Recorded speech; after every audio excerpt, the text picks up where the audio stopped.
Hey guys, welcome to Pistons Talk Podcast post-game show. Just excuse my hand. I'm just putting my ring light on. Hope you guys are having a great weekend. If you watched the game tonight, probably not. And we're going to get into this game in its entirety, go through these quarters. I'm sure we're going to be talking about multiple things. After I go over these quarter notes, we'll open up the show as we usually do to questions, comments, overall thoughts with tonight's game. But let's get into um, this Detroit Pistons versus Oklahoma City Thunder post-game show. So I think right away, the one thing that I did notice, even before we kind of get into that, there was no Chet Holmgren, no Jalen Williams, obviously out. They didn't play. I think Chet Holmgren had rest and Jalen Williams had an ankle sprain. But right off the bat, the two players that really popped off the screen for me for Oklahoma City was Cason Wallace and SGA. Cason Wallace is a very good player. I'm not really sure a lot of Detroit Pistons fans are familiar with him. Good player. And SGA, I think even a casual NBA fan knows who SGA is. But early, they were really giving the Pistons problems. They went up to like a 16-9 lead very early in the first. And the Pistons passing was very careless in the first quarter. They turned the ball over 6 times to OKC's 4. And the passes for me were just so pedestrian that you're not going to beat a team like OKC like that, just making very careless passes in jammed passing lanes, and the way OKC defends, you're not going to get away with it. You're not going to get away with half-ass passing like that in the first quarter. But the turnovers really didn't bite them in the ass. They were very fortunate. I felt that could have been an easily a 10 to 15 point lead for OKC, but that wasn't the case. And I think this guy deserves so much credit for the reason why this game was close tonight. And it's Isaiah Stewart. Isaiah Stewart comes in, and the energy in the defense immediately just calmed this team down. Seemed like they were very, very nervous to start this game. Stewart's contesting shots, bothering shots, and his energy in the second unit and just came in and got buckets, made stops, and Tobias Harris as well had 8 points in the first quarter, and it was only a 1 point game to end the first quarter. It was OKC 24, the Detroit Pistons 23. Going into the second quarter, I mean, the Pistons had a 8-1 run to end the first quarter, and they added another 8 points to that run. So it was a 16-1 run when Isaiah Stewart, Ron Holland, Malik Beasley were all out there hustling, running and transitioning, pushing the pace. And we've come on this post-game podcast and talked with you guys like this is a team when they're running, they're at their best. When they're playing out of the half court, this is not a team that really thrives. And the second unit really did that. They were out hustling for offensive rebounds. Seems like every time the officials were blowing the whistle for the Detroit Pistons in the second quarter because they were just, diving for loose balls, getting, just second chance points. And you really saw that in the second quarter. But as soon as we, put the second unit back in with, Cade and THJ and all those guys, like they started playing in the half court. And that lead that you did have very early in the second quarter, it completely dissipated. There was no more lead because OKC forced you to play in a half court set. There was too much isolation. The ball wasn't moving like it was with the second unit, but the Pistons were very fortunate to go in the halftime, only trailing one again. OKC 55, the Detroit Pistons 54. Out of halftime, which I was kind of surprised because I thought the game was going to start. Jalen Durham bent the rim. Yeah, I've told you guys. I don't know if I've actually had this conversation with you guys. Maybe just like off camera with people, or just subscribers that do have my phone number. I've always felt like Jalen Duren one day was going to break a rim. He didn't completely break it, but he did bend it. There was like a 10-minute delay, but there was that. The one thing I do want to nitpick, and I saw it in the comment section, and we're probably going to talk about this post game, is I didn't agree with putting Tim Hardaway Jr. on SGA. I would have liked to see Asar Thompson guard him more. I don't know if that was by design. I don't know if that was a coaching decision. I just don't know. Nothing against Tim Hardaway Jr. But I think we can all agree that he's not the best defender on this team. Um, he gives effort, but that effort isn't good enough to go up against stars like an SGA. SGA is probably one of the toughest covers in the NBA. He had over 40 points tonight, and there was basically nothing Tim Hardaway could really do in the third quarter. Uh, Again, the energy and defense got better when Isaiah Stewart subbed in. Jalen Duren tonight defensively wasn't great. He just wasn't. Isaiah Stewart, for a majority of this game, if not all of the game, really changed the flow of this game, energy, and he was a reason why this game was close and why they got a lead early on in the second quarter. But this third quarter is where it just kind of spiraled out of control. There was a play where Lou Dort slipped on SGA's foot and he had to get escorted. Okay. The refs somehow thought Isaiah Stewart was to blame for a hostile act. They thought, oh, Lou Dort goes down, it had to be Isaiah Stewart. Kind of like a reputation foul call, right? I didn't like it initially. I thought the only thing that he may have gotten, maybe a flagrant for is because he kind of like pushed around Jalen Williams, but the refs went to the replay center, saw it, no hostile act. And this is where I think the game completely, changed. So it was a loose ball foul, and they're shooting free throws. Now, Cade Cunningham's issue with Brian Forte was, why aren't we all lining up for a free throw for a loose ball foul? Because it wasn't a technical foul free throw. It was just a loose ball foul, right? Cade had a point. Now, he got a technical from Brian Forte. He did cuss at him, dropped a couple F-bombs, and they're lining up for the free throw. 30 seconds later, he gets another technical foul because he's still talking to Brian Forte. And here's my thing. Like, if you want to, go to a ref and say, hey, like, I think you made the wrong call, sure. But I think Brian Forte and the officials tonight were just awful. I'm not sitting up here, drinking the Pistons Kool-Aid saying like Detroit versus everybody. I'm not doing that. But what I am going to say is the officials for a majority of the season, not just Pistons games, they've been god awful. Like, Cade shouldn't have got ejected. He should have just got one technical foul, and the refs just should have let him say his piece. But these refs were very sensitive tonight. They didn't really let these players, even on OKC side, like talk to these officials. Very early in the game, in the first quarter, OKC was on the ref's ass, and they're like, "Shut up! Like, stop talking to us like that." Like, I don't know. I feel like sometimes officials can really ruin the flow of the game, and I felt like they really ruined the flow of this game, especially in the third quarter. That was Cade's second career ejection ever. Now, Cade doesn't really get ejected um, out of basketball games. He's pretty mild mannered, but as of late, he's really been on the ref's ass.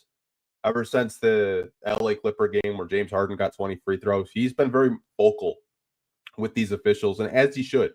I think there are plays where he blatantly gets fouled. They don't call it. I think Brian Forte, if you go back and watch it, as soon as Cade raised his voice, he blew his whistle. And Cade kept going, and he got ejected. But to end the third quarter, OKC had a 91-77 lead. And I didn't like that ejection. I thought it was bad. The NBA wonders why the ratings are down. This isn't just a Piston thing, like league wide. Like, if you have League Pass and watch other NBA games, there's a lot of refs that get in their feelings and feel like it's about them, make it about them, and they ruin the game.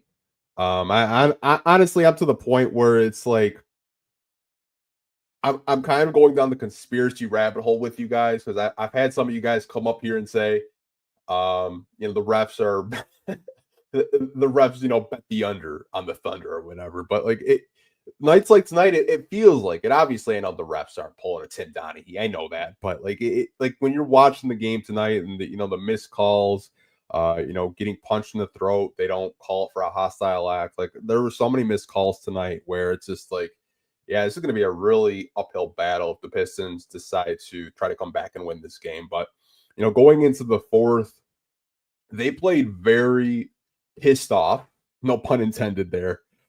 When Cade got ejected, the energy level went through the roof. Cade getting ejected, the technical fouls, all of that. They played really pissed, and I don't blame them. The vets hit big shots to get this game really close. Malik Beasley, THJ, Tobias hit um, some shots like around the rim, had a dunk, but stopping SGA down the stretch was just tough. And they decided to take Asar out, which I didn't technically agree with JB. I think that was probably the only fault, in my opinion. I would have much rather see Asar out there and have him try to guard SGA down the stretch, but he had Tim Hardaway Jr. But I'm nitpicking at this point. Pistons do lose this one, though, 113-107. That was the final score. So out of 3 games this week, they won one against the Washington Wizards, a loss against the Washington Wizards on Thursday, and a loss tonight against the Oklahoma City Thunder. So 1-2 for the week. They have 4 games next week. They have a 3-game road trip. They have the Dallas Mavericks, the Miami Heat, which is going to be an ESPN nationally televised game this week, and I want to say the New Orleans Pelicans. I probably didn't do it in the right order. I think they have the Pelicans Monday, the Heat Wednesday, and the Mavs, I think, Thursday or Friday, and then they come back home to play the Pelicans on Sunday. So they have 4 games next week. All those teams are struggling. It'll be really interesting to see how they kind of try to bounce back from 2 consecutive losses. The last time we had 2 losses on this podcast were the buzzer beaters with the Cavs and the Hawks. And, the Pistons kind of said, okay, let's, get back in that win column and, try to, give ourselves some separation in this Eastern Conference playoff standings. So I'm expecting them to play pissed off on Monday against a Pelicans team that is not good. Even though they do have a lot of star-studded talent, they have injuries. They're kind of going through just a really bad historical season for their standards, but it'll be really interesting to see how they bounce back on that little 3-game road trip and, end the week next Sunday against the Pelicans. But I do want to get into comments and questions because I see we do have some comments and questions coming in. If you are watching live on YouTube, we're going to get to those, but I'm going to just take a quick water break. And then after I'm done with that, we'll open up the show for you guys that want to just, talk about this game, vent it out, whatever you guys want to do. We'll probably do this podcast for another, I don't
Okay, you guys, we are back. We're going to get into part of the podcast where I open up a show for any of you guys want to just drop a thought, comment, or just an overall question. So let's get into it. Johnny does have the first question of this post-game podcast.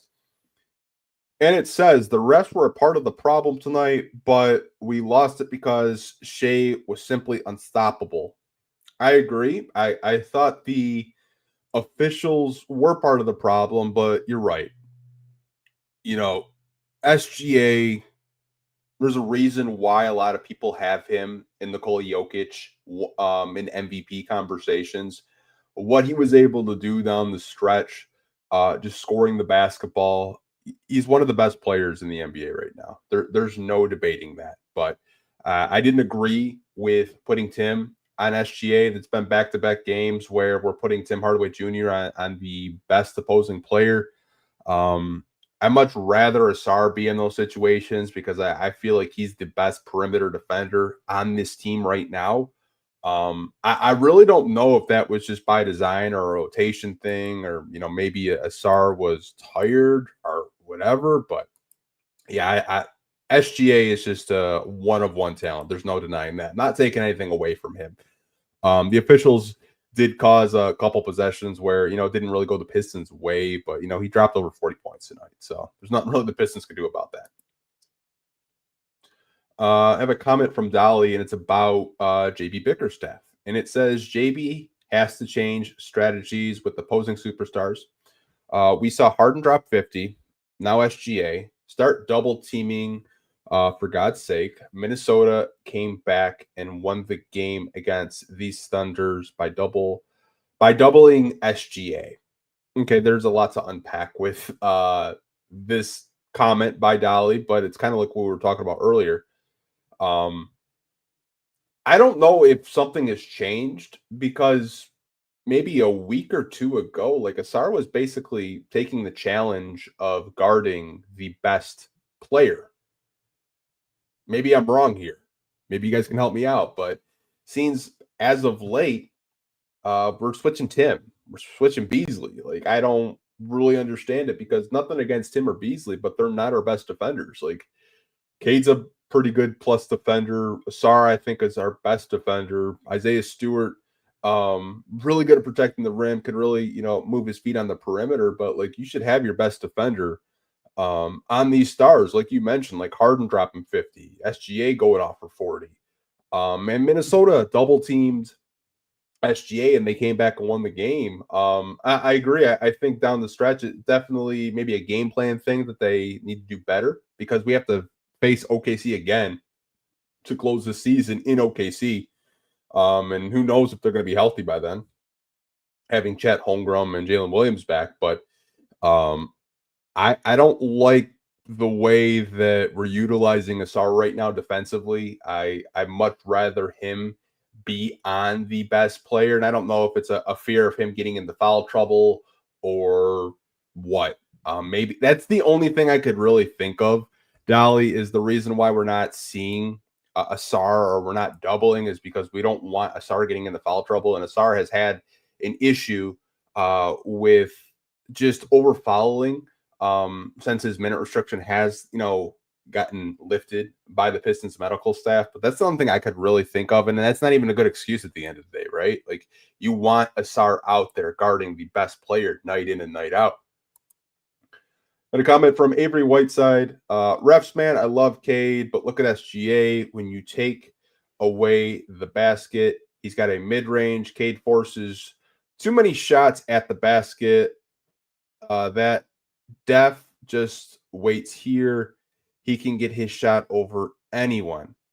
I think comparing Cade to SGA right now is a little bit unfair just because he's been in the league longer. But I get what you're saying. Cade's three ball has not been falling like at all this week. He's actually struggled. I don't know what's going on there. Hopefully it's just a mini slump. But Cade does seem a little frustrated. I don't know if it's just, long season, a little fatigue on his end, but his mid-range is usually pretty good. I don't think the Pistons have seen a team like the Thunder also. I will say that. OKC is one of the best defensive teams in the NBA.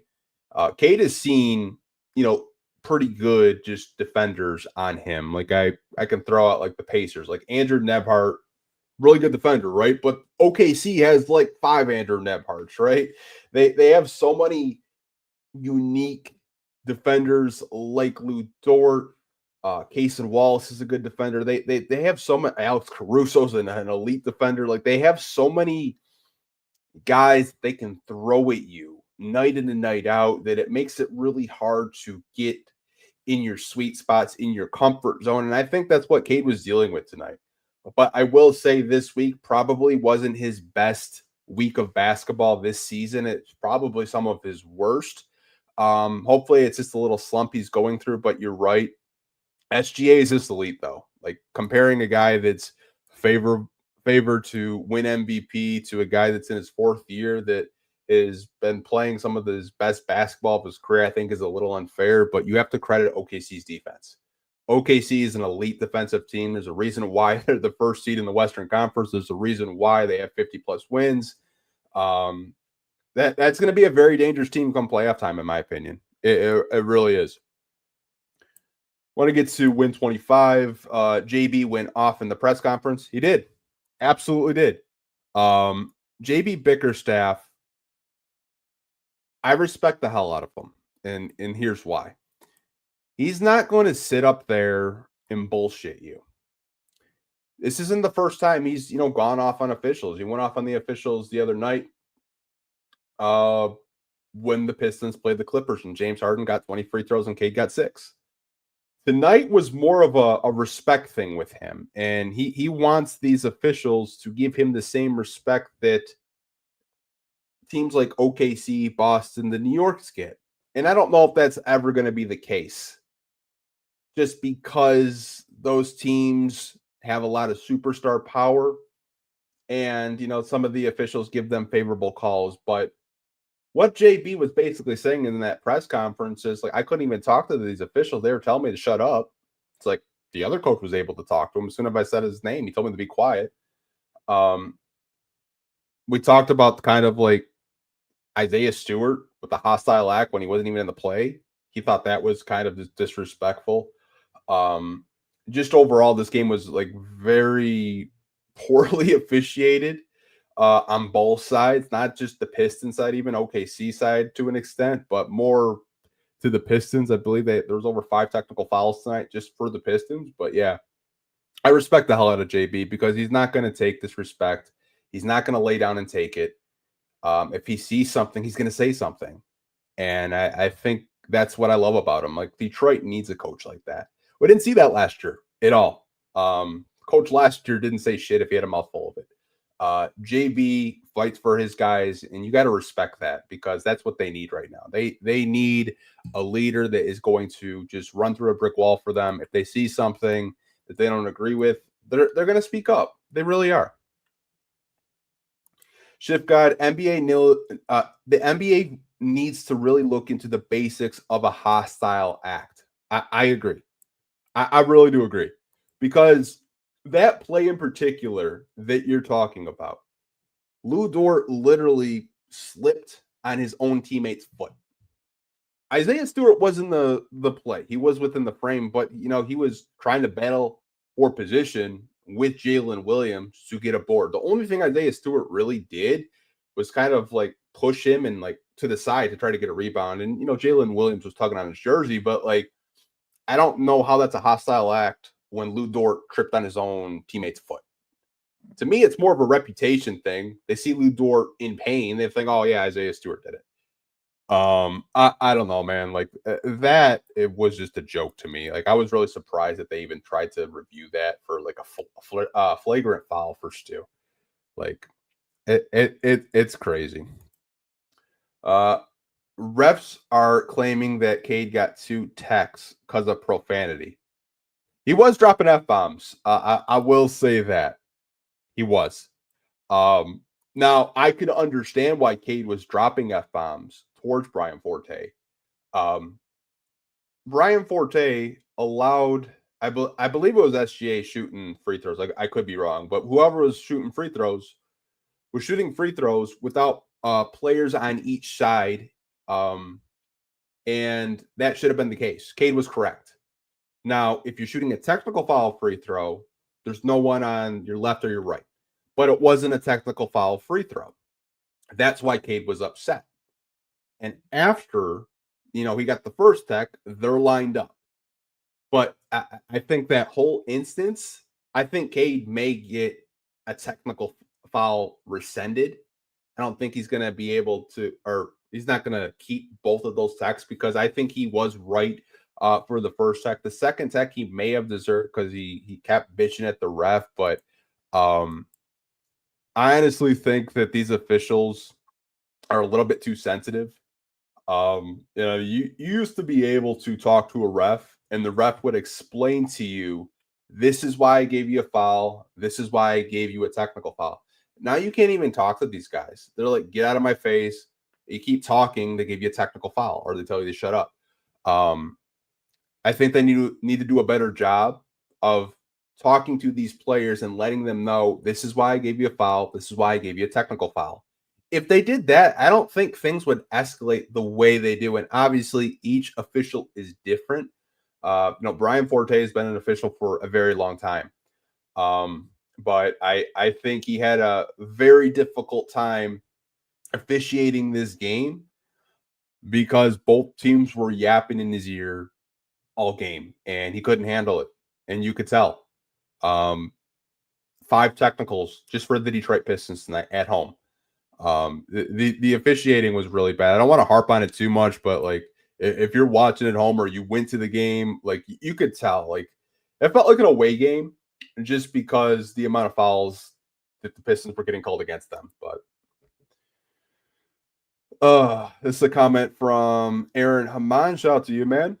I don't blame how JB acted about the refs and having the players back. There's a couple of things we need to clean up, but overall it was good. I do agree. I think the effort was much better from the Wizards game to tonight. I think if they played the way they did against OKC, they probably would have beat the Wizards on Thursday, but the effort was definitely there. They got up for this game. They took it seriously, but I love the way JB sticks up for his guys with the officials. I love it because someone has to say something, because night in and night out, there's a lot of missed calls on the defensive end. There's offensive fouls, players getting hacked, refs are swallowing their whistle, they won't say anything. But overall, we're taking it a week to week basis, 1-2. I think you have a chance to either go 2-2, 3-1, maybe even 4-0 next week. Miami's struggling right now. Pelicans are, they're still a basketball team. You have to take them seriously. Dallas is hurt. They might have to forfeit a game, I read, that would be good for the Pistons, right? Because they're so injured right now. But, overall, I do like the way that the Pistons are playing. They just have to clean stuff up because, these last couple of games over the next few weeks, you really have to try to separate yourselves, from a team like the Hawks that's on a winning streak right now, that are the 7th seed, and in that play-in tournament. You want to kind of keep ground of that 6th seed.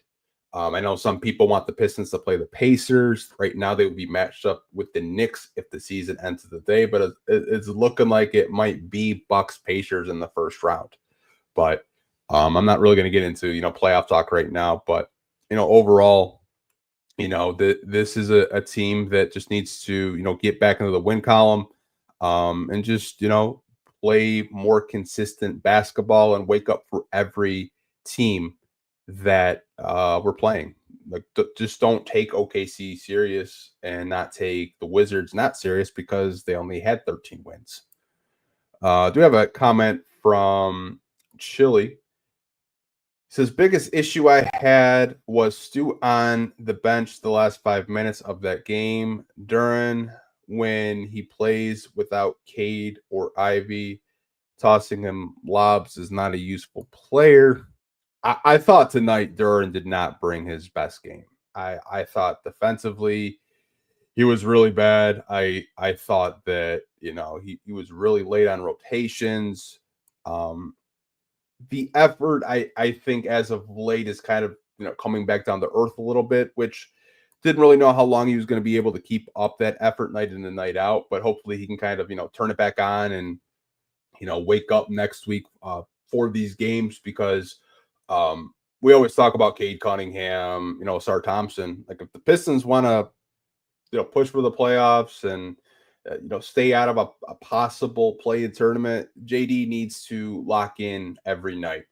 You can't have nights like tonight where you're almost unplayable. And I think that's why JB relied on Stu so much tonight, because Stu brought energy, effort, rim protection, and he scored a little bit.